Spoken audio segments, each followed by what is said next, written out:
In 1981, when Doug Seebeck had finished his work in Bangladesh, 3,500 farmers could feed their families. That's when his partner said to him, "We're doing this poverty thing all wrong." Seebeck was like, "What? We just got 3,500 farmers to feed their families. How can we be doing it wrong?" His partner went on to say, if we're going to ever eradicate the problem of poverty, we have to get people with money actually interested in the people with poverty. We have to get the rich people involved. We need them to care about those who are poor.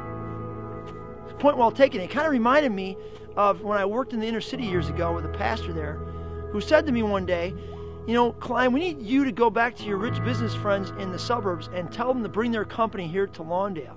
Lawndale is this poor neighborhood in the city, and the pastor was explaining to me as the neighborhood deteriorated, all the companies picked up their businesses and moved away, thereby taking all the jobs with them.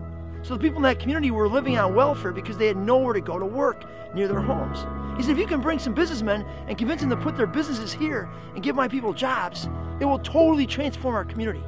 I thought, that's interesting. So it's wild to think that if you're a businessman, you could actually be a missionary. Not the kind that actually preaches the gospel, although you might get that chance, but the kind who actually brings work to a place where work is really needed.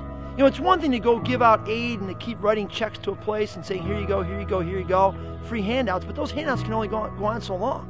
What we really need is to change the system, to change the way it works, to give people a chance to work for themselves. So are you entrepreneurial? Do you have business skills? Have you ever thought about the fact that God might want to use your business skills to change someone else's life? That if you could take your business skills and put them to work in a place where jobs are really needed, you could actually change the world in a major way. So, what could you do?